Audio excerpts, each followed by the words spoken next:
1904 में Indian national Congress, जिसको भी एक अंग्रेज ने बनाया था, ए.ओ. ह्यूम ने, उस अंग्रेजों की बनाई कांग्रेस का 1904 में एक साहब प्रेसिडेंट हुए, उनका नाम था मिस्टर कॉलर। मिस्टर कॉलर ने वीर सावरकर के बारे में क्या लिखा है यह नहीं बताया गया, हमने पढ़ा भी नहीं। लिहाजा कुछ लोगों ने उनको कहा कि साहब ये तो गद्दार थे, इन्होंने तो माफी मांग ली। वो चिट्ठी नहीं मिल रही अभी तक, बहुत सारी चिट्ठियां मिल रही हैं लेकिन वो नहीं मिल रही। ये 2-3 रेफरेंस मैं इसलिए दे रहा हूं कि आजादी के बाद भी जिस इतिहास को हम 70 साल से पढ़ रहे हैं उसमें एक आध तो सच लिख देते भाई। और आपने इस दौर में 5 या 6 पीढ़ियों को इतना झूठ पिला दिया है कि आज राष्ट्रवादियों के सामने सबसे बड़ा संकट यह है कि नया नैरेटिव कम पहले लाने से पहले पुराने को मिटाना पड़ रहा है। लेकिन यह आप सब लोगों की ताकत है देश भर में कि आप बहुत कुछ मिटाने में कामयाब हो गए हैं और अपना नैरेटिव खड़ा करने में भी आपको सफलता मिल रही है। 1980 में मैडम श्रीमती इंदिरा गांधी ने वीर सावरकर स्मारक को एक चिट्ठी भेजी है और उस चिट्ठी के साथ वीर सावरकर स्मारक को 11,000 रुपए का चेक अपने अकाउंट से भेजा है। और उस चिट्ठी में लिखा गया है कि वीर सावरकर जैसा महान इस मट्टी का सपूत कोई दूसरा नहीं हो सकता। अब सवाल यह है कि इंदिरा गांधी ने लिखा है तो मुझे नहीं पता कि राजस्थान के मुख्यमंत्री जिन्होंने शपथ ली है कुछ दिन पहले ही, और शपथ लेने के बाद उन्होंने पहला काम यह किया, उन्होंने कहा कि सावरकर वीर नहीं थे लिहाजा हम उनके नाम के आगे से वीर हटा देते हैं, क्योंकि वीर तो वो हैं खुद। उनकी वीरता तो पूरा देश देख रहा है, 10 जनपद की चप्पलों में पड़े हुए हैं। कहते हैं ऐसे महान, उनकी अब डेफिनेशन ही अलग है वीर होने की, तो वो सावरकर को कैसे वीर मानेंगे भाई। लेकिन मैं बार बार जो बात आपसे चाहता हूं, आज की जो जनरेशन है उसको सच बताइए। और जब हम पूरी दुनिया का यह नैरेटिव सुनते हैं कि 21वीं सदी भारत की होगी, और हमें यह सुन के बड़ा फख्र भी होता है, तो हमें यह भी याद रखना चाहिए कि सिर्फ कहने से नहीं होगी। आपको 21वीं सदी भारत की होगी, इसके लिए 20 साल पहले इक्विप्ड कर दिया गया था कि 70 साल के अंदर मुझे नहीं लगता कि आप में से कितने लोगों के विचार कभी किसी अखबार में लेटर टू एडिटर तक में आए हों, किसी टेलीविजन की डिबेट में आपकी बात रखी जाती हो, आप जिस सोच को समझते हैं उसके बारे में कोई चर्चा होती हो। लिहाजा जिन्होंने यह कहा कि 21वीं सदी भारत की होगी, उन्होंने 20 साल पहले आपको एक मोबाइल दिया था और कहा कि यह क्रांति सिर्फ आपके लिए है, और यह मोबाइल न होता तो राष्ट्रवादियों के विचार का आदान प्रदान इतनी दूर तक नहीं होता कि मैं बेलगावी आ जाता।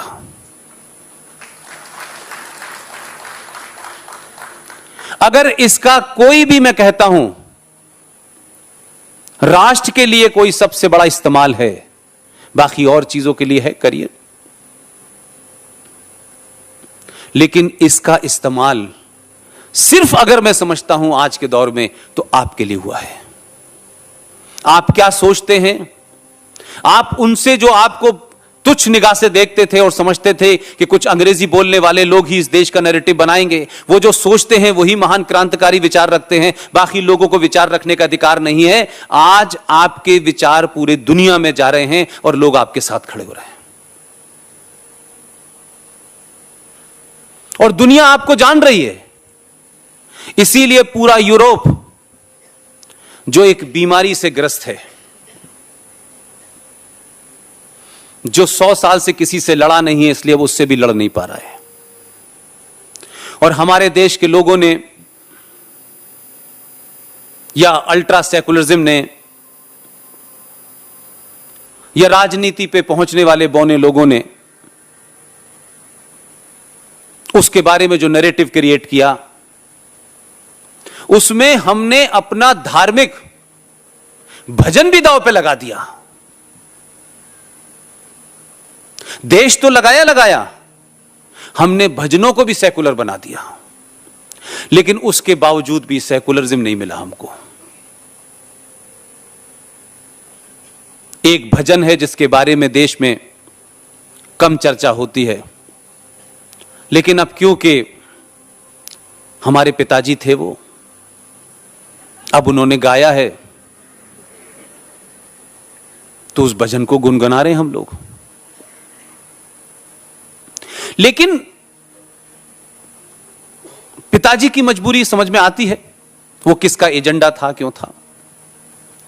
लेकिन अगर बच्चों को समझ में आ गया है तो उसको बंद कर दें गाना। और जो असली भजन है वो कोई आज के लोगों ने नहीं लिखा, जो असली भजन लिख के गए थे, जो भजन पूरा है, उसे गाना शुरू कर दें। एक भजन की लाइन है,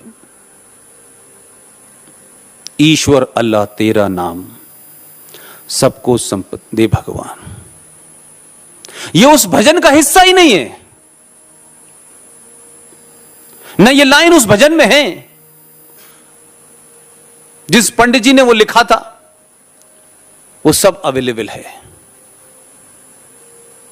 और इसीलिए मैंने कहा कि ये जो छोटा सा खिलौना है जिससे बुजुर्ग से लेकर के 10 साल तक का बच्चा खेल रहा है, उससे अब झूठ नहीं बोला जा सकता।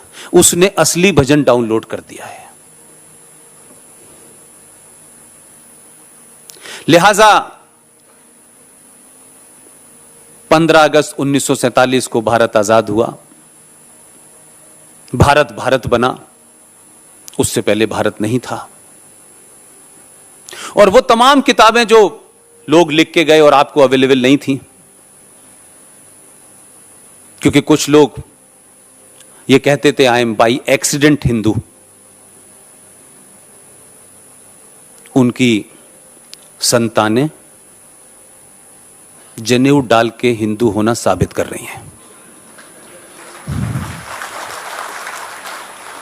ये बात मैं इसलिए कह रहा हूं, मेरे लिए कोई पॉलिटिकल एजेंडा नहीं है, मेरा कोई कमेंट किसी इंडिविजुअल पे नहीं है। ये आपकी ताकत है, क्योंकि 70 साल तक आपको यह बताया गया कि आप गंवार लोग हैं, सपेरों वाले लोग हैं, जादू टोने वाले लोग हैं, जातियों में बटे हुए हैं। आपको तो 700 साल तक गुलाम रखा गया है और उसके बीच के और आगे पीछे का इतिहास ही नहीं कोई बताता। और जिनका इतिहास नहीं है वो आपको इतिहास पढ़ा रहे हैं। यह मैं इसलिए कह रहा हूं कि जब आपने अपने 5000 साल, कम से कम जो लिखित की बात है, लोग कहते हैं उससे भी आगे है, 5000 साल पुराने जिस दिन आपको बोध हुआ, जिस दिन आपका पुरुषार्थ जगा, जिस दिन आपको अपने पूर्वजों पे सम्मान होने लगा, तो आपने 2014 पैदा कर दिया। यह सिर्फ आपके उस लंबे 700 साल की गुलामी से निकलने का एक हल्का सा प्रयास है। इसमें किसकी जीत हुई, किसकी जीत नहीं हुई, लेकिन इसमें जीत राष्ट्र की हुई।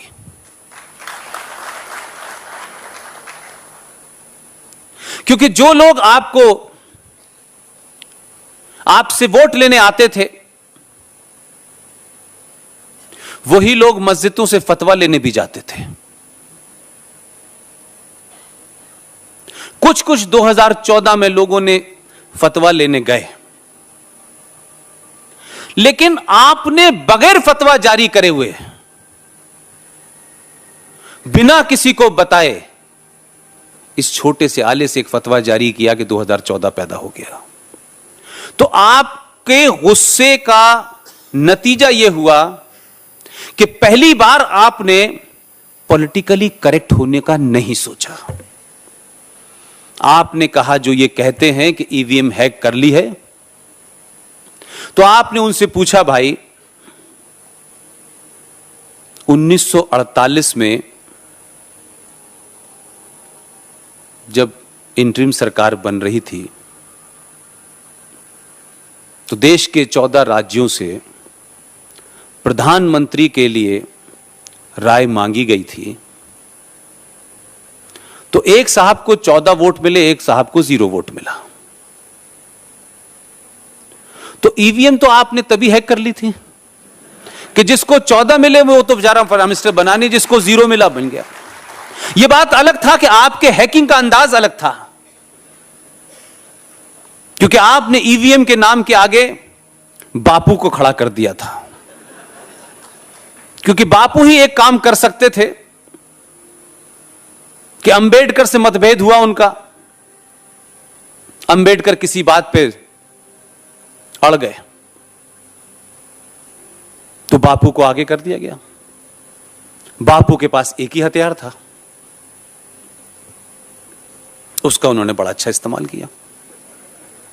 जवाब नहीं दिया अंबेडकर का। अंबेडकर से बोले तुम अपनी बात वापस ले लो, नहीं मैं धरने पे बैठ जाऊंगा। उसकी परंपरा दिल्ली में आज भी है, कुछ लोग कहीं भी बैठ जाते हैं। तो अंबेडकर साहब ने यह कहा कि देखिए बात मेरी ठीक है, मेरी बात सही है, लेकिन बापू आप देश के लिए जरूरी हैं, मैं नहीं चाहता कि आपका जीवन खतरे में पड़े, इसलिए मैं अपनी बात वापस ले रहा हूं, लेकिन बात मेरी सही है। उन्होंने अपनी बात वापस ले ली। बापू को लगा इससे बढ़िया क्या हथियार है। यही घटना बापू की सुभाष चंद्र बोस के साथ हुई। सुभाष चंद्र बोस के साथ भी बात इस्तीफे को लेके थी। उन्होंने कहा आप चाहते हैं ये लीजिए। बापू ने कहा ये तो बगैर कहे इसने बात मान ली। तीसरी बापू ने जो बात कही, मैं ये किसी संदर्भ के लिए कह रहा हूं, हिस्टोरिकल फैक्ट के साथ जो उसका इंटरप्रिटेशन है, मैं वहां आपको ले जाना चाहता हूं।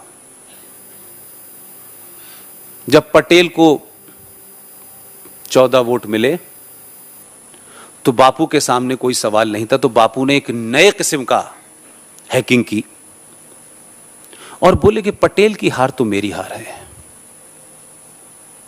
अब सरदार पटेल, सुभाष चंद्र बोस, अंबेडकर जैसे लोगों को लगता था कि बहुत छोटी छोटी चीजों पे बार्गेनिंग हो रही है। पटेल ने तत्काल छोड़ दिया, प्रधानमंत्री कोई और बन गया।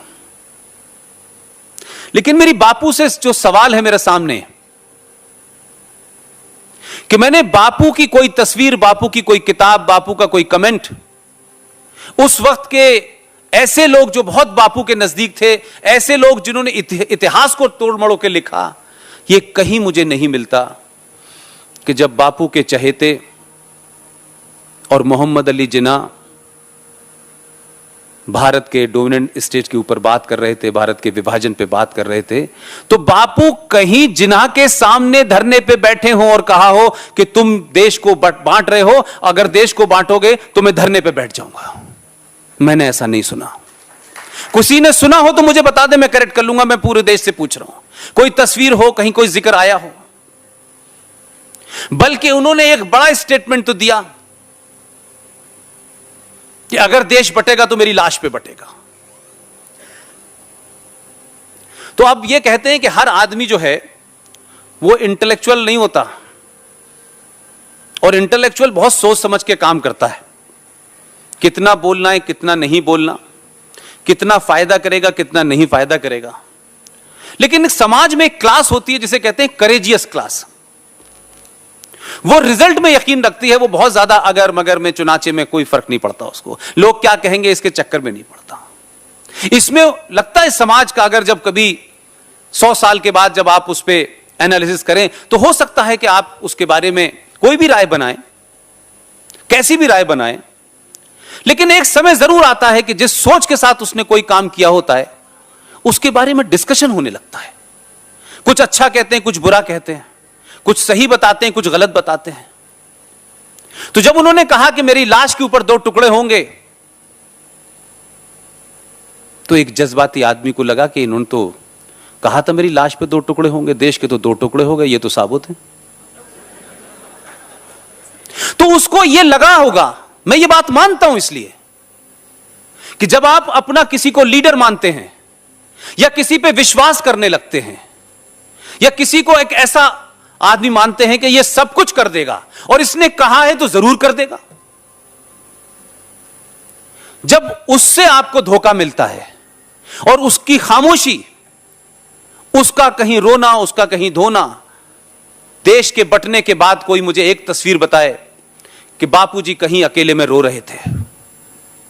बापू कहां थे जब देश के अंदर 21 लाख लोगों की लाशें पड़ी हुई थी, जब पूरे बंगाल में लोग सड़कों पे अपने बच्चों की लाशें ढूंढ रहे थे, स्टेशनों पे माओ की लाशें ढूंढ रहे थे, जब मरे हुए लोगों को लोग कुत्ते खा रहे थे, जब पंजाब के अंदर 50,000 औरतों का रेप हो रहा था, दिल्ली में जनगण मन बच रहा था और आजादी की तथाकथित घोषणा हो रही थी। उस शख्स को लगा होगा, गलत सही मैं नहीं फिर कह रहा, यह समय तय करेगा, अभी तो 70 साल हुए हैं, कि एक शख्स ने ऐसा क्यों सोचा कि जिस शख्स के कह जाने से नौखली के दंगे में जब गांधी जी गए तो लोग हाथ में तलवार लिए खड़े हुए थे, हिंदू मुसलमान को एक दूसरा मार रहे थे, लेकिन गांधी जी के जाने के बाद लोगों ने अपने हथियार छोड़ दिया। इस तरीके का यकीन जब आपको अपने लीडर पे होता है और वो लीडर जब आपको उसके आपके भरोसे पे जब उसको कुछ मिलावट लगती है तो आपकी सोच की क्या आप करेंगे ये आपको पता नहीं होता। इसलिए 70 सालों में जिन लोगों को आपने चुना, उन लोगों से आप इतने ठगे हुए थे कि आप एक बारीक सा रास्ता ढूंढ रहे थे कि कोई भी मिल जाए, कैसा भी मिल जाए, लेकिन ऐसा ना हो। तो आपने अपनी ताकत का प्रदर्शन किया। दोस्तों, यूपी विधानसभा चुनाव के लिए समाजवादी पार्टी ने रामपुर शहर विधानसभा सीट से जेल में बंद आजम खान को भी चुनावी मैदान में उतार दिया है।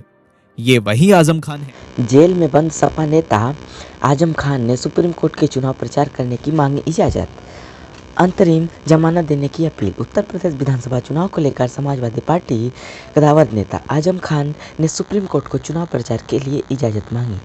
आजम खान ने सुप्रीम कोर्ट को चुनाव के प्रचार के लिए अंतरिम जमानत देने की अपील की। बता दें, सपा नेता के रामपुर से सांसद आजम खान ने करीब 2 साल पहले सीतापुर जेल में बंद हैं। गौरतलब यह है कि पिछले कुछ दिनों में समाजवादी पार्टी के सांसद पूर्व मंत्री आजम खान के बेटे अब्दुल्ला आजम खान सीतापुर जेल में रिहा कर दिया गया था। अब्दुल्ला आजम खान के पिता आजम खान साथ पिछले 23 महीनों से सीतापुर जेल में बंद थे। दोनों को 27 फरवरी 2020 को रामपुर जेल से सीतापुर जेल में स्थानांतरित कर दिया गया था। अगर